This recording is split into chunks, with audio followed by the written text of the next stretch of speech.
Hello बच्चों, कैसे हैं आप सब। दिस इज़ योर टीचर अर्चना। और जैसे कि लास्ट वीडियो में मैंने आपको बोला था कि मैं नेक्स्ट वीडियो बनाऊंगी रेशियो एंड प्रपोर्शन पे बेस वर्ड प्रॉब्लम्स पे।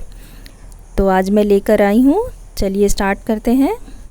हमारा पहला क्वेश्चन है विच ratio is greater. A part है 4:9 और 3:7 और पार्ट बी है 10/3:25/6 और 0.9:1।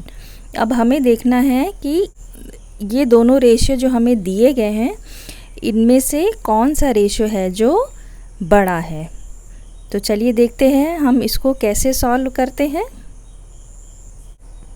चलिए, हमारा ए पार्ट है 4:9 एंड सेकेंड रेशियो है 3:7। तो हम 4:9 को 4/9 लिख सकते हैं और 3:7 को 3/7 लिख सकते हैं। अब देखिए, इन दोनों रेशियो का जो डिनोमिनेटर है वो अलग अलग है। एक है 9, एक है 7। तो हमें पहले इसको इक्वल करना होगा और इक्वल करने के लिए हम पहले दोनों नंबर्स का क्या लेंगे, एलसीएम। ये अगेन 3 से जाएगा, फिर ये 7 से जाएगा। तो इन दोनों नंबर्स का एलसीएम क्या आया, 63। ठीक है। अब हम इन दोनों डिनोमिनेटर्स को 63 के इक्वल करेंगे। तो इक्वल करने के लिए हमें 9 में 7 से मल्टीप्लाई करना होगा। हमने नीचे मल्टीप्लाई किया तो हमें न्यूमरेटर में भी 7 से मल्टीप्लाई करना होगा। इसी तरह 7 को 9 से मल्टीप्लाई करना होगा और ऊपर भी 9 से मल्टीप्लाई करना होगा।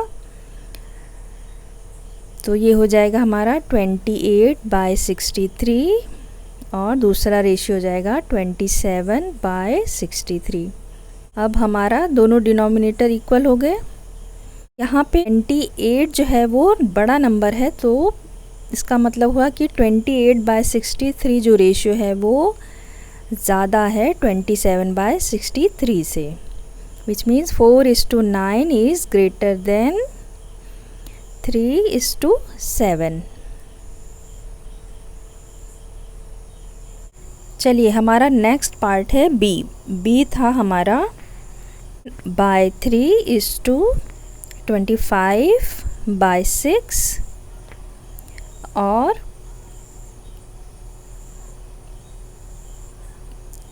0.9:1। हमें इसमें दो रेशियो दिए गए हैं और दोनों को कंपेयर करना है कि कौन सा रेशियो बड़ा है। तो हम पहले ये दोनों रेशियो को कंपेयर करेंगे। हम इसको लेके चलते हैं 10/3:25/6। अब देखिए, यहाँ भी डिनोमिनेटर क्या है, डिफरेंट है। तो हमें पहले डिनोमिनेटर को इक्वल करना होगा। उसके लिए हम क्या करेंगे, हम लेंगे एलसीएम 3 और 6 का। जब हम 3 और 6 का एलसीएम लेंगे तो इसका एलसीएम आएगा 3 × 2 विच इज़ 6। हमें 10/3 को 6 के इक्वल करना होगा डिनोमिनेटर इसका। तो हम इसमें 2 से मल्टीप्लाई करेंगे और न्यूमरेटर में भी 2 से मल्टीप्लाई करेंगे। और 25/6 में डिनोमिनेटर ऑलरेडी 6 है, तो हम इसको 1 से मल्टीप्लाई कर देंगे ऊपर नीचे। ये हमारा आएगा 20/6 = 25/6। ठीक है। अब देखिए, दोनों डिनोमिनेटर सेम हो गए, तो हम इसको इक्वल कर सकते हैं। मीन्स 20:25। हम इसको ऐसे भी लिख सकते हैं 20/25। ठीक है। अब हमारा दूसरा नंबर क्या था, दूसरा रेशियो था 0.9:1। हम 0.9 को 9/10 लिख सकते हैं। जब पॉइंट हटाएंगे तो डिवीज़न में 10 चला जाएगा, /1। और 1 को 1/1 लिख सकते हैं हम। और 10 और 1 का जब हम एलसीएम लेंगे तो वो आएगा 10। ठीक है। तो अब हम डिनोमिनेटर को 10 के इक्वल करेंगे। ऑलरेडी इसमें 10 है तो हम 1 से मल्टीप्लाई करेंगे और इस रेशो में डिनोमिनेटर और न्यूमरेटर में दोनों में 10 से मल्टीप्लाई करेंगे। ये हो जाएगा 9/10 इज टू 10/10।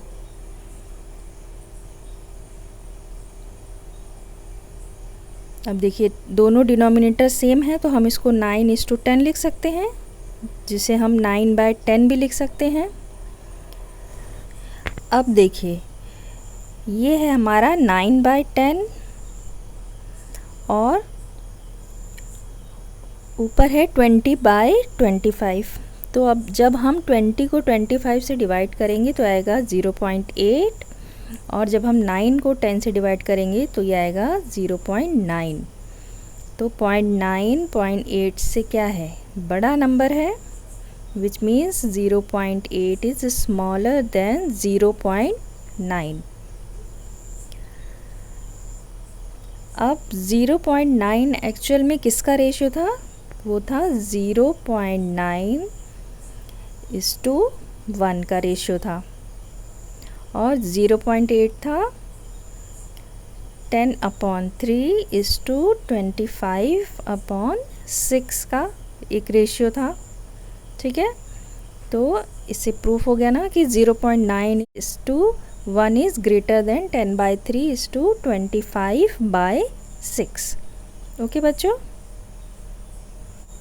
चलिए बच्चों अब हम देखते हैं हमारा सेकंड क्वेश्चन क्या है। तो हमारा सेकंड क्वेश्चन है, 2 numbers are in the ratio 6:11 on adding 2 to the first and 7 to the second their ratio becomes 8:15. Find the numbers. Question का मीनिंग है कि दो नंबर्स का रेशियो है 6:11 और फर्स्ट नंबर में 2 ऐड कर दिया गया है और जो सेकंड नंबर है मीन्स 11 में 7 ऐड कर दिया जाए तो उन दोनों का रेशियो जो है वो बन जाता है 8:15 और हमें नंबर्स फाइंड करने हैं। तो हमें उसके लिए क्या करना होगा, चलिए हम देखते हैं। तो हमारा फर्स्ट नंबर है 6, इसको हम 6x मान सकते हैं और सेकंड नंबर को हम मानेंगे 11x, क्योंकि हमें रेशियो में दिया गया है और हमें नंबर्स नहीं पता है। तो हम 6x और 11x को रेशियो में लिख सकते हैं, 6x/11x। अब है कि फर्स्ट नंबर में 2 ऐड किया जाता है और सेकंड नंबर में 11, तो हम न्यूमरेटर में 2 ऐड करेंगे और डिनोमिनेटर पे 7 ऐड कर देंगे, जिससे उसका रेशियो बन जाएगा 8:15। अब हम क्रॉस मल्टीप्लिकेशन करके इस इक्वेशन में x की वैल्यू निकाल सकते हैं। तो हम क्रॉस मल्टीप्लिकेशन करेंगे तो ये हो जाएगा 6x + 2 × 15 is equal to 11x + 7 × 8।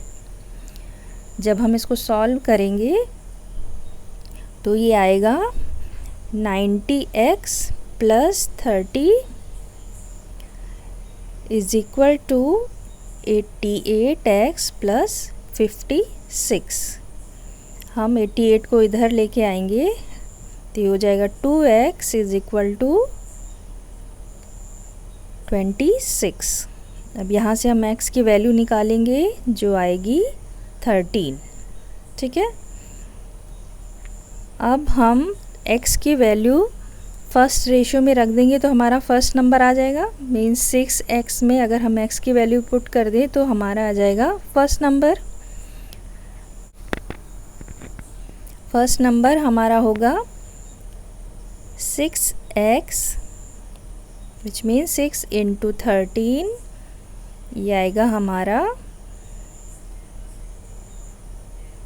78 और सेकेंड नंबर हो जाएगा हमारा 11x विच मीन्स 11 × 13 और ये आएगा 143।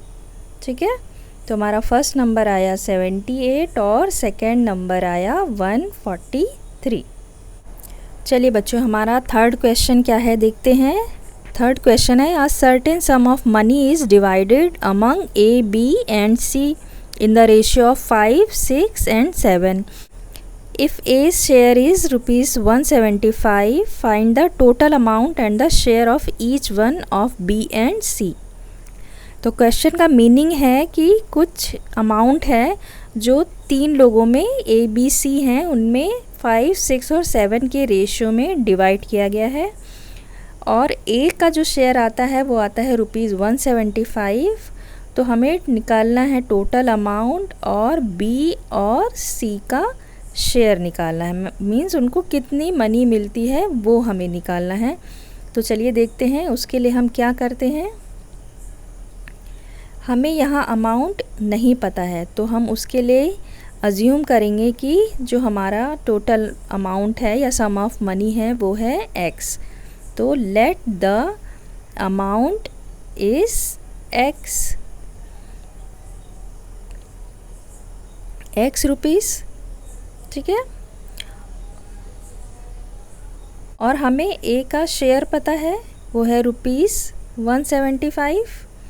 तो हम इसमें A का शेयर वाला फॉर्मूला लगाएंगे जो है रुपीज़ x इंटू A का शेयर का ratio upon total sum of the ratio. अब देखिए टोटल सम ऑफ रेशियो क्या होगा, A B C के जो रेशियो है शेयर का उसको हम ऐड कर दें, मीन्स 5 + 6 + 7 ऐड करेंगे तो ये आएगा 18। तो टोटल सम ऑफ रेशियो हो जाएगा 18, मीन्स 5/18। इससे हम A का शेयर जो है वो रखेंगे यहाँ पे, वो हो जाएगा 175 is equal to rupees x into 5/18, ठीक है। अब हम इस इक्वेशन से x की वैल्यू निकाल सकते हैं।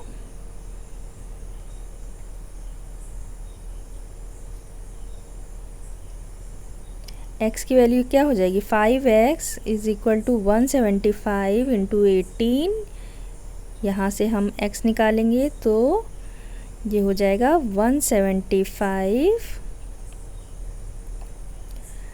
Into 18 upon 5। हम जब इसको डिवाइड करेंगे तो आएगा 35 एंड 35 इंटू 18 हो जाएगा 630, मीन्स रुपीज़ 630 जो है वो टोटल सम ऑफ मनी है। अब x की वैल्यू आ गई, इससे हम b का शेयर निकाल सकते हैं। b का शेयर के लिए हम ऊपर वाला फॉर्मूला यूज़ करेंगे।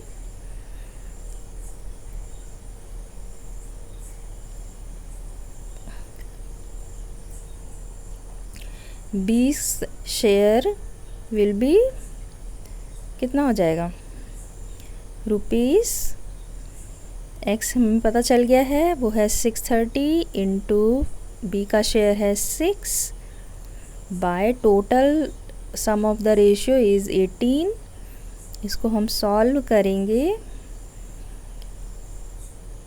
तो ये आएगा रुपीज़ 210, ठीक है। b का शेयर हो गया रुपीज़ 210।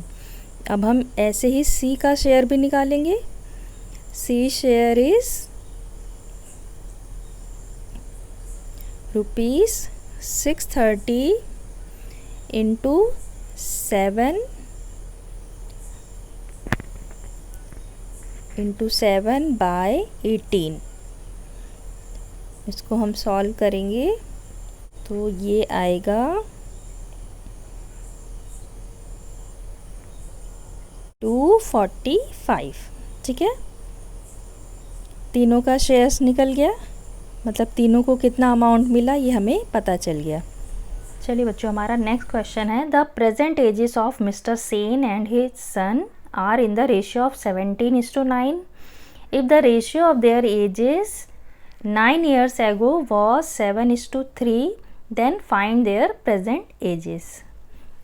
क्वेश्चन में कहा गया है कि अभी की जो एज है मिस्टर सेन और उनके बेटे की वो है 17:9 और 9 years पहले अगर उनके एजेस का रेशियो अगर 7:3 था तो हमें अभी प्रेजेंट एज उनकी फाइंड आउट करनी है।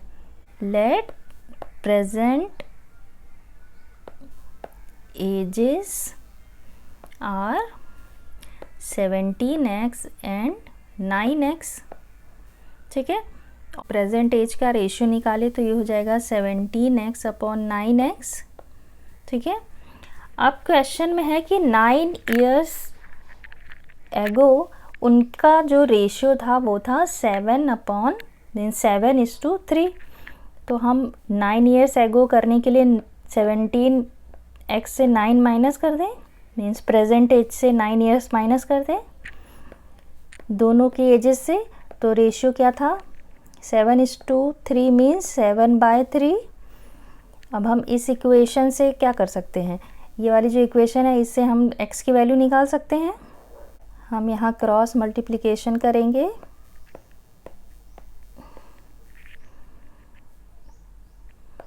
तो ये हमारा आएगा 51x minus 27 is equal to 63x minus 63।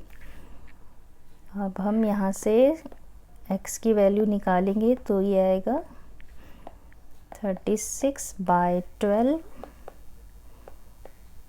ये वैल्यू आई 3, x की वैल्यू हमारे पास आ गई 3। अब हम इसको 17x में अगर x की वैल्यू रख देंगे तो ये हमारी प्रेजेंट एज आ जाएगी मिस्टर सेन की। मिस्टर सेन की एज कितनी है, mister Sen's age is equal to 17x। हमने यहाँ पे हमने x की वैल्यू रखी 3, तो ये आ गया 51 ईयर्स। ये मिस्टर सेन की आ गई एज, और उनके बेटे की क्या एज आएगी, वो थी 9x मीन्स 9 × 3 27 ईयर्स, ठीक है। तो हमारा नेक्स्ट क्वेश्चन है find the fourth proportional to 2.8, 14 and 3.5। यहाँ पे हमें 3 नंबर्स दिए गए हैं और हमें पूछा गया है कि इन नंबर्स का फोर्थ प्रोपोर्शनल नंबर क्या होगा। तो चलिए देखते हैं ऐसे क्वेश्चंस को हम कैसे सॉल्व करेंगे। हमारे पास एक रेशियो है 2.8:14 और जो इक्वल है 3.5:x के। x यहाँ पे हमने फोर्थ प्रोपोर्शनल को अज्यूम किया है, तो हम 2.8:14 को 2.8/14 लिख देंगे। ये हो जाएगा 3.5/x के इक्वल। अब हम क्रॉस मल्टीप्लिकेशन करेंगे तो जाएगा 2.8x is equal to 14 × 3.5। x की वैल्यू हो जाएगी यहाँ से 14 × 3.5 अपॉन 2.8, पॉइंट से पॉइंट चला जाएगा, 14 2 × 28, तो यहाँ से x की वैल्यू आ जाएगी 17.5, ठीक है। मीन्स इन नंबर्स का फोर्थ प्रोपोर्शनल होगा 17.5। हमारा नेक्स्ट क्वेश्चन है find the third proportional to 12 and 16। हमें यहाँ पे 2 नंबर्स दिए गए हैं और हमें पूछा गया है कि इन 2 नंबर्स के इक्वल हमारा जो नेक्स्ट रेशियो होगा, मींस इसके प्रोपोर्शनल दूसरा रेशियो कौन सा होगा, मींस थर्ड प्रोपोर्शनल हमें फाइंड आउट करना है। तो इसको हम ऐसे लिखेंगे 12:16 इज एस 16:x। x हमारा हमने एज्यूम किया है कि हमारा थर्ड प्रोपोर्शनल है। 12:16 को हम 12/16 लिख देंगे, ये इक्वल हो जाएगा 16/x के। हम क्रॉस मल्टीप्लिकेशन करेंगे तो x हो जाएगा 16 × 16/12, और जब हम इसको सॉल्व करेंगे तो ये आ जाएगा हमारा 64/3 विच इज़ इक्वल टू 21:1/3 के, ठीक है। यहाँ x की वैल्यू आ गई 21:1/3, तो ये हमारा थर्ड प्रोपोर्शनल वैल्यू हो जाएगा। हमारा नेक्स्ट क्वेश्चन है a rod was cut into 2 pieces in the ratio of 7:5 if the length of the smaller piece was 45.5 centimeter then find the length of the longer piece। Question का meaning है कि एक rod को 2 pieces में cut किया गया है और जो कटे हुए दोनों पार्ट है उनका रेशियो है 7:5 का। स्मॉलर पीस की जो है वो लेंथ हमें दी गई है 45.5 सेंटीमीटर। तो हमसे पूछा गया है जो बड़ा वाला पीस होगा, लॉन्गर पीस होगा, उसका क्या लेंथ होगी। तो इसको सॉल्व करने के लिए हम क्या करेंगे, हम मानेंगे कि जो 2 पीस कट किए गए हैं रॉड के, उनका जो मीन्स उनकी लेंथ है, length of the rod pieces हमने एज्यूम किया 7x है, छोटे वाले पीस की है 5x, ठीक है। और स्मॉलर पीस की जो लेंथ है वो 45.5 है, विच मीन्स कि 5x हमें दिया गया है 45.5 सेंटीमीटर। यहाँ से हम x की वैल्यू निकाल लेंगे। x की वैल्यू ये हमारी आ जाएगी 9.1 सेंटीमीटर। अब हम x की वैल्यू 7x में रख के लॉन्गर पीस का लेंथ निकाल सकते हैं। Length of the longer piece की क्या वैल्यू है 7x। हम यहाँ पे x की वैल्यू पुट कर देंगे जो है 9.1 सेंटीमीटर। इसको हम जब मल्टीप्लाई करेंगे तो यह जाएगा हमारा 63.7 सेंटीमीटर। तो हमारा लॉन्गर पीस की जो लेंथ आई है वो है 63.7 सेंटीमीटर की। चलिए बच्चों, अब हम एक लास्ट क्वेश्चन लेते हैं। लास्ट क्वेश्चन है हमारा, an alloy is to contain copper and zinc in the ratio of 9:4। Find the quantity of zinc to be melted with 12/5 kg of copper to get the desired alloy. इस question में पूछा जा रहा है कि अगर एक अलॉय है उसमें कॉपर और जिंक का जो रेशियो है वो 9:4 होना चाहिए। उस अलॉय में कॉपर का जो क्वांटिटी है वो है 12/5 kg। तो हमसे पूछा गया है कि जिंक की कितनी क्वांटिटी उसमें मिलाई जाए जिससे कि उसका रेशियो 9:4 ही रहे। तो इसको हम कैसे सॉल्व करेंगे, हम पहले एज्यूम करेंगे कि जिंक और कॉपर जो है वो कितना है 9x and 4x kgs।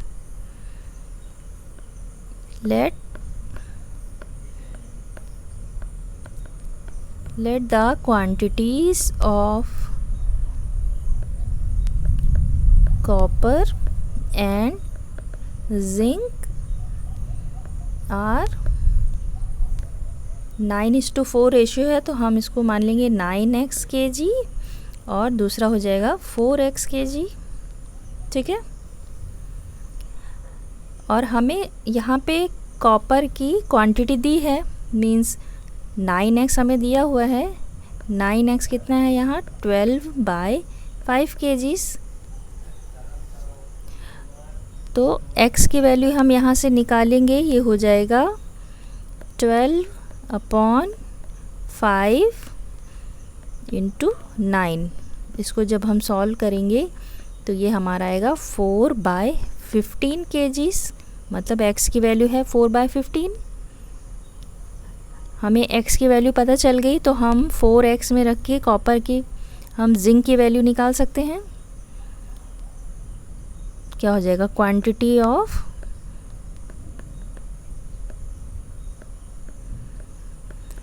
Zinc is equal to क्या हो जाएगा 4x है, 4x kgs है। तो हम क्या करेंगे 4 × x की वैल्यू है 4/15, तो ये सॉल्व करके आएगा 16/15, ठीक है। सॉल्व करेंगे तो ये आ जाएगा 1:1/15 kgs, ठीक है। मीन्स हमें उस अलॉय में जिंक की वैल्यू हमें रखनी पड़ेगी 16/15 kgs की, ठीक है बच्चों। तो मैं यहाँ पे अपना वीडियो जो है वो वाइंड अप करती हूँ। होप आपको सारे क्वेश्चंस अच्छे से समझ में आए होंगे। प्लीज़ कीप प्रैक्टिसिंग, और अगर आपको ये वीडियो अच्छा लगा तो please like, share and subscribe my channel. Thanks for watching my video. Bye.